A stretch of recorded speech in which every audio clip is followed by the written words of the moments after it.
Hello friends, bonding in carbon topic को अब हम आगे बढ़ते हैं। What would happen in the case of A diatomic molecule of nitrogen. Nitrogen के डायटोमिक मॉलिक्यूल के केस में क्या होगा, यानी उसकी इलेक्ट्रॉन डॉट स्ट्रक्चर किस तरीके से बनेगी, ये हमें बताना है। Nitrogen has the atomic number 7। Nitrogen का एटॉमिक नंबर 7 है। What would be it's electronic configuration and it's combining capacity. इसकी इलेक्ट्रॉनिक कॉन्फ़िगरेशन कैसी होगी और इसकी कंबाइनिंग कैपेसिटी क्या होगी, वैलेंसी क्या होगी। In order to attain an octet, each nitrogen atom in a molecule of nitrogen contributes 3 electrons, giving rise to 3 shared pair of electron. इसमें कहा गया है कि अपना ऑक्टेट पूरा करने के लिए नाइट्रोजन मॉलिक्यूल का हर एक नाइट्रोजन एटम यानी N2 का हर एक नाइट्रोजन एटम 3 इलेक्ट्रॉन आपस में शेयर करता है। 3 पेयर यानी इलेक्ट्रॉन के 3 पेयर की शेयरिंग होती है नाइट्रोजन के दोनों एटम्स के बीच में। This is said to constitute a triple bond between the 2 atom, जिससे 2 एटम्स के बीच में ट्रिपल बॉन्डिंग बनती है, ट्रिपल बॉन्ड बनता है। The electron dot structure of N2 and it's triple bond can be depicted in figure 4.4। Figure 4.4 में nitrogen की इलेक्ट्रॉन N2 की इलेक्ट्रॉन डॉट स्ट्रक्चर दिखाई गई है और इसकी ट्रिपल बॉन्डिंग शो की गई है। जैसे यह triple bond between 2 nitrogen atom. Nitrogen का हमें पता है एटॉमिक नंबर 7, तो K शेल L शेल 2 और 5 इलेक्ट्रॉनिक कॉन्फ़िगरेशन। तो 5 वैलेंस इलेक्ट्रॉन है, यानी वैलेंसी 8 में से 5 गए, 3 इसकी वैलेंसी होगी। इसको अपना ऑक्टेट पूरा करने के लिए 3 इलेक्ट्रॉन चाहिए होंगे। तो यहां पर हम वैलेंस इलेक्ट्रॉन दिखाए गए हैं 3 2 5, इधर वैलेंस इलेक्ट्रॉन दिखाए गए 3 2 5। अब क्या हो, ये नाइट्रोजन एटम 3 इलेक्ट्रॉन इसे दे दे तो इसका ऑक्टेट पूरा हो जाएगा। ये नाइट्रोजन एटम 3 इलेक्ट्रॉन इसे दे दे, इसका ऑक्टेट पूरा हो जाएगा। यानी ये दोनों आपस में 3-3 इलेक्ट्रॉन की अगर शेयरिंग कर दें तो दोनों का ही ऑक्टेट पूरा हो जाएगा। जैसे इस नाइट्रोजन ने 3 इलेक्ट्रॉन की शेयरिंग कर दी, इस वाले नाइट्रोजन ने 3 इलेक्ट्रॉन यहां पर शेयर कर दिए, तो ये क्या हो गया, दोनों नाइट्रोजन के बीच में ट्रिपल बॉन्ड बन गया। एक बॉन्ड मतलब 2 इलेक्ट्रॉन, 6 इलेक्ट्रॉन है तो ट्रिपल बॉन्ड, जिससे इसका भी ऑक्टेट पूरा हो गया, इसका भी ऑक्टेट पूरा हो गया। इस नाइट्रोजन के पास 2 और 6 8, इस नाइट्रोजन के पास 2 और 6 8, दोनों का ही ऑक्टेट पूरा हो रहा है। यहां पर इन नाइट्रोजन के बीच में ट्रिपल बॉन्ड बन रहा है, 3 बॉन्ड बन रहे हैं, जिससे इनका इलेक्ट्रॉनिक कॉन्फ़िगरेशन पूरा हो रहा है। A molecule of ammonia has the formula NH3। Ammonia का जो मॉलिक्यूल है उसका फॉर्मूला होता है NH3। फिर इसमें कहा गया है क्या आप अमोनिया का इलेक्ट्रॉन डॉट स्ट्रक्चर बना सकते हैं और ये शो कर सकते हैं कि ये जो 4 एटम्स हैं, एक नाइट्रोजन और 3 हाइड्रोजन, ये नोबल गैस कॉन्फ़िगरेशन अपनी किस तरीके से अचीव करते हैं। फिर हमें बताना है जो अमोनिया का मॉलिक्यूल है क्या उसमें सिंगल बॉन्ड बनते हैं, डबल बॉन्ड बनते हैं या फिर ट्रिपल बॉन्ड बनते हैं। अब NH3 का हम अमोनिया का इलेक्ट्रॉन डॉट स्ट्रक्चर बना लेते हैं। NH3 यानी अमोनिया। अब देखिए नाइट्रोजन का atomic number 7, electronic configuration K shell L shell 2 और 5, वैलेंसी 3, वैलेंसी क्योंकि 4 से ज्यादा हो गए वैलेंस इलेक्ट्रॉन तो 8 में से माइनस करना पड़ता है। वैलेंसी निकालने के लिए 8 में से 5 गए 3, और हाइड्रोजन की हमें पता है एक वैलेंस 1 इलेक्ट्रॉन एटॉमिक नंबर होता है तो K शेल में 1 इलेक्ट्रॉन। अब नाइट्रोजन का अपना ऑक्टेट पूरा करने के लिए 3 इलेक्ट्रॉन चाहिए नोबल गैस कॉन्फ़िगरेशन पूरा करने के लिए, जिससे इसके पास इलेक्ट्रॉन 10 हो जाएंगे, 8 यहां पर हो जाएंगे, 2 यहां पर 10 हो गए। हाइड्रोजन को अपनी नोबल गैस कॉन्फ़िगरेशन पूरी करने के लिए 1 इलेक्ट्रॉन चाहिए, जिससे K शेल में 2 इलेक्ट्रॉन हो जाएंगे। हीलियम की नोबल गैस कॉन्फ़िगरेशन वो अटेन कर लेगा। अब इसमें क्या बनेगा, नाइट्रोजन ये है, कितने इलेक्ट्रॉन्स 1 2 3 4 और 5। हाइड्रोजन यहां पर बना दिया 1, इसके पास 1 इलेक्ट्रॉन, हाइड्रोजन इसके पास 1 इलेक्ट्रॉन, ये वाला हाइड्रोजन इसके पास 1 इलेक्ट्रॉन। अब देखिए नाइट्रोजन को 3 इलेक्ट्रॉन चाहिए पूरा करने के लिए, तो ये वाला नाइट्रोजन 1 इलेक्ट्रॉन तो इससे लेगा, हाइड्रोजन से, इसके साथ शेयरिंग करेगा, 1 इलेक्ट्रॉन की शेयरिंग इसके साथ शेयर करेगा हाइड्रोजन के, और 1 इलेक्ट्रॉन की शेयरिंग इसके साथ करेगा। इसी तरीके से एक हाइड्रोजन ये इस वाले इलेक्ट्रॉन की शेयरिंग इसके साथ, ये वाला हाइड्रोजन इसके साथ, ये वाला हाइड्रोजन इसके साथ, यानी एक एक इलेक्ट्रॉन की, एक एक पेयर इलेक्ट्रॉन की ये आपस में म्यूचुअल शेयरिंग कर लेंगे। फिर कैसे डायग्राम बनेगा, नाइट्रोजन हाइड्रोजन एक यहाँ पर, एक हाइड्रोजन यहाँ पर, एक हाइड्रोजन यहाँ पर। तो ये एक इलेक्ट्रॉन की शेयरिंग पेयर की इसने इसके साथ कर ली, इसने एक इलेक्ट्रॉन पेयर की शेयरिंग इसके साथ कर ली, इसने इसके साथ कर ली एक इलेक्ट्रॉन पेयर की शेयरिंग। इसके पास कितने बचे? 2 इलेक्ट्रॉन, क्योंकि 5 थे, 3 की इसने शेयरिंग कर ली, 2 इलेक्ट्रॉन बच गए।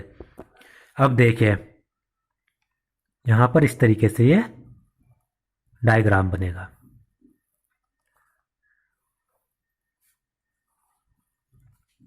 यानी एक पेयर इलेक्ट्रॉन इन दोनों के बीच में शेयर हो रहा है, एक पेयर इलेक्ट्रॉन इस दोनों के बीच में शेयर हो रहा है, और एक पेयर इलेक्ट्रॉन इन दोनों के बीच में शेयर हो रहा है।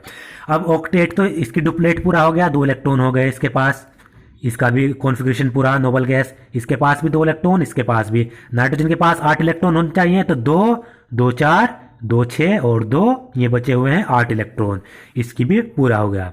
तो ये बन गया अमोनिया का स्ट्रक्चर। सिंगल बॉन्डिंग, एक सिंगल बॉन्ड ये, एक सिंगल बॉन्ड ये, एक सिंगल बॉन्ड ये, 2 इलेक्ट्रॉन इसके पास बच जाते हैं। या तो हम उनको इस तरीके से कर दें, या फिर एक एक इलेक्ट्रॉन हम इनको शो कर सकते हैं। इसको शो करेंगे एक से, क्योंकि ये इसका ये मतलब ये लोन पेयर है, जिस पेयरिंग की शेयरिंग नहीं हुई, जिस पेयर की। ये अमोनिया का इलेक्ट्रॉन डॉट स्ट्रक्चर है। फिर इसमें क्वेश्चन पूछा गया था कि जो मॉलिक्यूल है उसमें सिंगल, डबल या ट्रिपल बॉन्ड बनेंगे, अमोनिया में सिंगल बॉन्ड बनेंगे। Let us now take a look at methane, which is a compound of carbon. अब हम मीथेन को देखते हैं, जो कार्बन का कंपाउंड है। Methane is widely used as a fuel and is a major component of biogas and compressed natural gas. Methane ज़्यादातर fuel के रूप में यूज़ किया जाता है, और ये बायोगैस और CNG compressed natural gas का एक इम्पोर्टेंट कंपोनेंट है। It is also one of the simplest compound formed by carbon. और कार्बन जो कंपाउंड बनाता है, मीथेन उन सब कंपाउंड में सिंपल है, यानी सिंपलेस्ट कंपाउंड है जो कार्बन बनाता है। मीथेन का फॉर्मूला है CH4।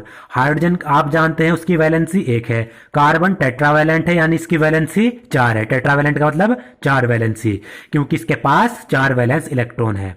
In order to achieve noble gas configuration, carbon shares these electron with 4 atoms of hydrogen as shown in figure 4.5।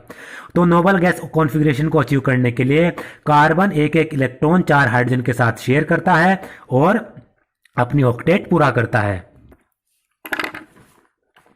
CH4 का भी बना लेते हैं, फिगर में भी दिया गया है वैसे। मीथेन CH4, कार्बन का एटॉमिक नंबर 6, इलेक्ट्रॉनिक कॉन्फ़िगरेशन 2 और 4। अपना नोबल गैस कॉन्फ़िगरेशन पूरा करने के लिए 4 इलेक्ट्रॉन चाहिए। हाइड्रोजन फिर वही एक इलेक्ट्रॉन चाहिए। तो ये देखिए CH H H और H, 4 इलेक्ट्रॉन है, 1 2 3 और 4। इसके पास एक इलेक्ट्रॉन है। ये क्या करेगा, एक एक इलेक्ट्रॉन की शेयरिंग इन चारों हाइड्रोजन के साथ कर लेगा। फिर कैसे बनेगा,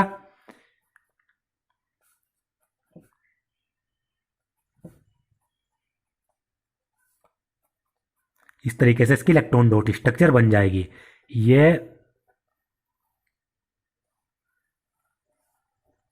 हाइड्रोजन ये यहां पर इस तरीके से शेयर कर लेगा। देखिए इन सब का डुप्लेट पूरा हो गया है, नोबल गैस कॉन्फ़िगरेशन, और कार्बन के पास 2 4 6 और 8 इलेक्ट्रॉन। तो ये सिंगल बॉन्डिंग बनाता है CH4। इस तरीके से इसकी स्ट्रक्चर बनेगी। Such bond which are formed by the sharing of an electron pair between two atoms are known as covalent bond. वह बॉन्ड जो 2 एटम्स के बीच में इलेक्ट्रॉन पेयर की शेयरिंग से बनते हैं उनको हम कहते हैं कोवेलेंट बॉन्ड। क्योंकि यहाँ पर 3 इलेक्ट्रॉन पेयर शेयर हो रहे हैं, तो इलेक्ट्रॉन के पेयर, यानी एक पेयर में 2 इलेक्ट्रॉन, तो 3 पेयर हैं, तो ये ट्रिपल बॉन्ड है। एक पेयर इलेक्ट्रॉन शेयर होता तो सिंगल, 2 पेयर होते तो डबल बॉन्ड। तो जो बॉन्ड इलेक्ट्रॉन पेयर की शेयरिंग से बनते हैं उनको हम कहते हैं covalent bond. Covalently bonded molecule are seen to have strong bond with in the molecule but intermolecular forces are weak. जो कोवेलेंटली बॉन्डेड मॉलिक्यूल्स होते हैं वो मॉलिक्यूल के बीच में तो स्ट्रॉन्ग बॉन्ड्स बनाते हैं, लेकिन इंटरमॉलिक्यूलर फोर्सेस उनके बीच में वीक बनती हैं। जैसे नाइट्रोजन है N2, एक मॉलिक्यूल है, जो नाइट्रोजन और नाइट्रोजन के बीच में जो बॉन्डिंग बनेगी इस मॉलिक्यूल के बीच में वो तो स्ट्रांग होगी, लेकिन अगर ये वाला नाइट्रोजन किसी दूसरे मॉलिक्यूल के साथ, अदर मॉलिक्यूल के साथ क्या करे, बॉन्डिंग बनाने लगे, तो वो कोवेलेंटली जो वो फोर्स होगी, इंटरमोलिकुलर फोर्स, वो वीक होगी। इंटरमोलिकुलर कहते हैं जो दो डिफरेंट मॉलिक्यूल के बीच में अट्रैक्शन फोर्स होती है। एक मॉलिक्यूल के बीच में, सिंगल मॉलिक्यूल के बीच में जो अट्रैक्शन फोर्स है, बॉन्ड फोर्स है, वो स्ट्रांग है। लेकिन अगर दो डिफरेंट मॉलिक्यूल हो जाएं, उनके बीच में जो अट्रैक्शन फोर्स होगी, इंटरमोलिकुलर फोर्स होगी, वो वीक होगी। This gives rise to the low melting and boiling points of this compound, जिससे जो ये कोवेलेंट बॉन्डेड कंपाउंड होते हैं, इनका मेल्टिंग पॉइंट भी और बॉइलिंग पॉइंट भी लो होता है, क्योंकि इनके बीच में इंटरमोलिकुलर फोर्स कम होती है। Since the electron are shared between atoms and no charge particle are formed, such covalent compound are generally poor conductor of electricity. क्योंकि जो इलेक्ट्रॉन्स हैं वो एटम्स के बीच में शेयर किए जाते हैं और कोई भी चार्ज पार्टिकल नहीं बनता, ना तो इलेक्ट्रॉन की सिंपली शेयरिंग हो रही है, ना पॉजिटिव चार्ज बन रहा है, ना नेगेटिव चार्ज बन रहा है। तो इलेक्ट्रॉन की शेयरिंग के कारण जो ये कोवेलेंट कंपाउंड होते हैं, ये इलेक्ट्रिसिटी के पुअर कंडक्टर होते हैं। इलेक्ट्रिसिटी को कंडक्ट करने के लिए आयन चाहिए और कोवेलेंट बॉन्ड में कोई भी आयन नहीं बनता है। अब ये इलेक्ट्रॉन डॉट स्ट्रक्चर है मीथेन की, जो हम बना चुके हैं। इस तरीके से आप यहाँ भी देख सकते हैं। अब है topic allotropes of carbon. Carbon की कितनी फॉर्म है? जो कार्बन एलिमेंट है वो नेचर में अलग अलग फॉर्म्स में पाया जाता है और उनकी फिजिकल प्रॉपर्टी भी अलग अलग होती है। डायमंड और ग्रेफाइट कार्बन एटम से ही बनते हैं, लेकिन डिफरेंस क्या है? डिफरेंस है इनकी कार्बन एटम्स जिस तरीके से अरेंज हैं, जिस तरीके से बॉन्ड बना रहे हैं, उसकी अरेंजमेंट में डिफरेंस है। तो कार्बन की दो फॉर्म कौन सी हुई? डायमंड और ग्रेफाइट। डायमंड में क्या होता है? हर एक कार्बन एटम दूसरे चार कार्बन एटम से जुड़ा हुआ होता है, जिससे वो 3 डायमेंशनल स्ट्रक्चर बनाता है। लेकिन ग्रेफाइट में एक कार्बन एटम दूसरे 3 कार्बन एटम से जुड़ा हुआ होगा और उसकी जो होगी वो हेक्सागोनल शेप होगी। जैसे डायमंड है, इस डायमंड में एक कार्बन एटम दूसरे 4 कार्बन एटम से जुड़ा हुआ होता है। जैसे ये वाला इससे 1, ये वाला इससे 2, 3 और 4, यानी ये वाला कार्बन एटम 4 अलग अलग कार्बन एटम से जुड़ा हुआ है। लेकिन ये ग्रेफाइट की स्ट्रक्चर दी गई है। ग्रेफाइट में एक कार्बन एटम 3 कार्बन एटम से जुड़ा हुआ आता है। ये वाला ले लीजिए, ये इससे जुड़ा हुआ है, इससे जुड़ा हुआ है और इससे जुड़ा हुआ है। यही इन डायमंड और ग्रेफाइट में डिफरेंस होता है। डायमंड में एक कार्बन एटम 4 से जुड़ा हुआ होगा, 4 दूसरे कार्बन एटम्स में। ग्रेफाइट में 3 अदर कार्बन एटम्स है। और one of these bonded is double bond and thus the valency of carbon is satisfied. Graphite में एक बॉन्ड डबल बॉन्ड होता है, तभी जाकर कार्बन की वैलेंसी सेटिस्फाई होती है। जैसे अगर ये सिंगल सिंगल होंगे तो इसके पास 6 इलेक्ट्रॉन होंगे, तो इन 3 बॉन्ड में से एक बॉन्ड डबल होगा। डबल ये भी हो सकता है, ये भी हो सकता है, ये भी हो सकता है। अब मान लीजिए ये डबल बॉन्ड है, तो इस वाले कार्बन के पास 2 इलेक्ट्रॉन और 2 पेयर ये हैं, यानी 4 इलेक्ट्रॉन, तो इसकी वैलेंसी पूरी हो जाती है। Graphite structure is formed by hexagonal arrays being placed in layers one about the other.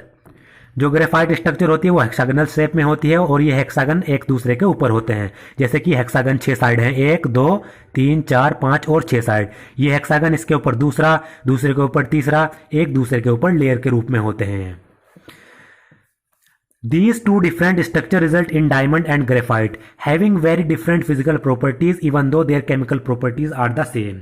जो ये कार्बन की जो डिफरेंट फॉर्म है डायमंड और ग्रेफाइट, इनकी फिजिकल प्रॉपर्टी तो अलग अलग होती है डायमंड और ग्रेफाइट की, लेकिन कार्बन जो ये दोनों ही स्ट्रक्चर है इनकी केमिकल प्रॉपर्टीज सेम होती है। Diamond is the hardest substance noun while graphite smooth and slippery. Diamond की अगर बात करें तो वो सबसे ज्यादा हार्ड सब्सटेंस होता है, जबकि जो ग्रेफाइट होता है वो स्मूथ होता है और स्लिपरी होता है, चिकना होता है।